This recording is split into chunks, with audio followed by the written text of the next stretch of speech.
ನಮಸ್ಕಾರ ಎಲ್ಲರಿಗೂ. ಇವತ್ತು ನಾನು ದಾಬೇಲಿ ಮನೆ ಒಳಗೆ ಈಸಿಯಾಗಿ ಹೆಂಗೆ ಮಾಡೋದಂತ ಹೇಳ್ಕೊಡ್ತೀನಿ ಬರ್ರಿ. ಇದಕ್ಕೆ ಬೇಕಾಗಿರೋದು 2 ಪೊಟ್ಯಾಟೋಸ್, ಅದನ್ನು ಬೇಯಿಸ್ಕೋಬೇಕು. ಆಮೇಲೆ 2 ಟೊಮ್ಯಾಟೋಸ್ ಮತ್ತು 2 ಉಳ್ಳಾಗಡ್ಡಿ ತೊಗೋಬೇಕು. ಇದನ್ನು ನಾರ್ಮಲ್ ಸೈಜಸ್ಸಿಗೆ ಕಟ್ ಮಾಡ್ಕೋಬೇಕು. ಹಿಂಗೆ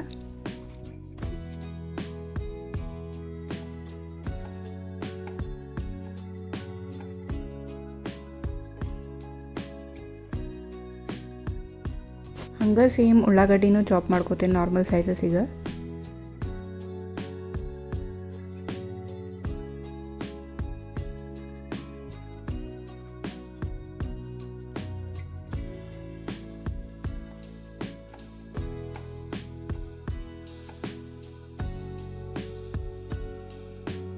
ಆಮೇಲೆ ಟೊಮ್ಯಾಟೋಸ್ನ ಚಾಪರ್ನ ಹಾಕಿ ಚಾಪ್ ಮಾಡ್ಕೋಬೇಕು. ಹಿಂಗೆ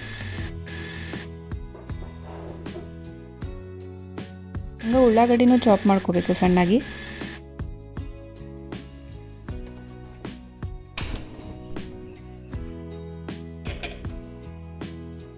ಉಳ್ಳಾಗಡ್ಡಿನ ತಳಸ್ಕೋಬೇಕು ಎಣ್ಣೆ ಒಳಗೆ. ಹಿಂಗೆ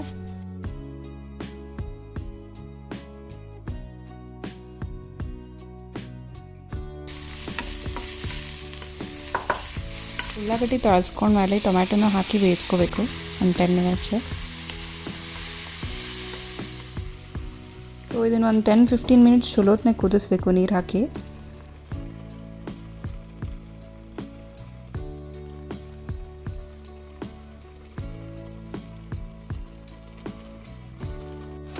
ಇದು ಪಾವ್ ಭಾಜಿ ಜೊತೆ ಸಿಮಿಲರ್ ಇರ್ತದೆ. ಸೊ ಪಾವ್ ಭಾಜಿ ಮಸಾಲ ಹಾಕಿನ ಇಲ್ಲಿ 3 ಸ್ಪೂನ್ಸ್. ಬ್ರೈಟ್ ರೆಡ್ ಆಗ್ಬೇಕಂತ ಹೇಳಿ ಕಾಶ್ಮೀರಿ ಚಿಲ್ಲಿ ಪೌಡರ್ ಹಾಕಿನಿ. ಇನ್ನೂ ಖಾರ ಬೇಕನ್ನೋರಿಗೆ ನಾರ್ಮಲ್ ಖಾರ ಪುಡಿನೂ ಹಾಕ್ಬೋದು 1 ಸ್ಪೂನ್. ಆಮೇಲೆ ರುಚಿಗೆ ತಕ್ಕಷ್ಟು ಉಪ್ಪು, ನಾ ಇಲ್ಲಿ 1 ಸ್ಪೂನ್ ಉಪ್ಪು ಹಾಕೇನೆ. 2 ಸ್ಪೂನ್ ಶುಗರ್ ಹಾಕಬೇಕು. ಅದೇನು ಕುದಿಸ್ಕೊಂಡಿದ್ವಲ್ಲ ಆಲೂನ ಇದ್ರೊಳಗೆ ಹಾಕಿ ಮಿಕ್ಸ್ ಮಾಡ್ಕೋಬೇಕು. ಒಂದು 5 ಮಿನಿಟ್ಸ್ ಕುದಿಸ್ಕೋಬೇಕು. ಇದನ್ನು ಕುದಿಯೋಬೇಕಾದ್ರೆ ಒಂದು ಸ್ವಲ್ಪ ಕೊತ್ತಂಬರಿ ಹಾಕ್ಬೇಕು. ಅದಕ್ಕೆ ಗ್ರೇವಿ ಫುಲ್ ತಣ್ಣಗಾದ್ಮೇಲೆ ಪೊಮೊಗ್ರಾನೇಟ್ಸ್ ಹಿಂಗೆ ಬಿಡಿಸ್ಕೊಂಡು ಇದನ್ನು ಹಾಕಬೇಕು.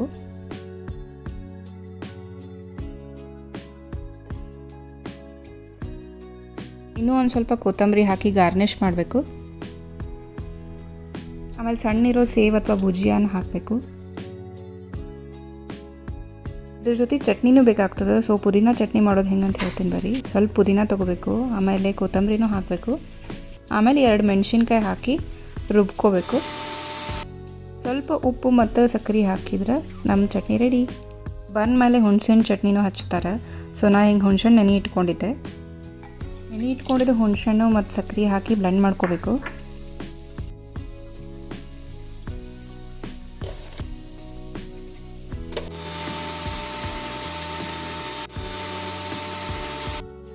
ಆಮೇಲೆ ಇದೊಂದು ಸ್ವಲ್ಪ ಕುದಿಸ್ಕೊಂಡು ಜೀರಾ ಪೌಡರ್ ಆ್ಯಡ್ ಮಾಡಬೇಕು.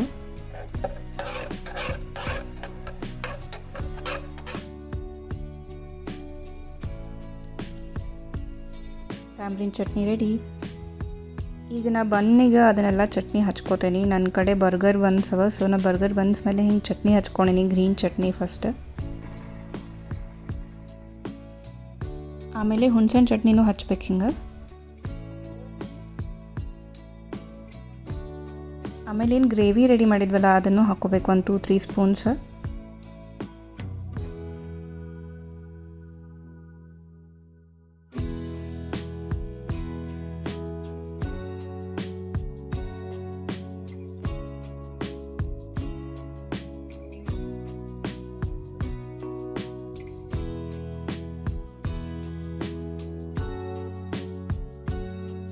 ಆಮೇಲೆ ಚಾಪ್ ಮಾಡಿದ ಆನಿಯನ್ಸ್ನ ಹಾಕ್ಕೋಬೇಕು. ಹಿಂಗೆ ಆಮೇಲೆ ಕೊತ್ತಂಬರಿ ಮತ್ತು ಶೇಂಗಾ ಹಾಕ್ಕೋಬೇಕು. ಹಿಂಗೆ ನಡು ಸ್ಲೈಸಸ್ ಕಟ್ ಮಾಡ್ಕೋಬೇಕು. ಸ್ವಲ್ಪ ಸೇವ್ ಹಚ್ಬೇಕು ಮೇಲೆ. ನಮ್ಮ ದಾಬೇಲಿ ರೆಡಿ. ನೀವು ಈ ರೆಸಿಪಿ ಟ್ರೈ ಮಾಡಿ ಕಮೆಂಟ್ ಸೆಕ್ಷನ್ನಾಗ ಹೇಳ್ರಿ ಹೆಂಗಾಗಿದೆ ಅಂತ ಹೇಳಿ. Thank you for watching.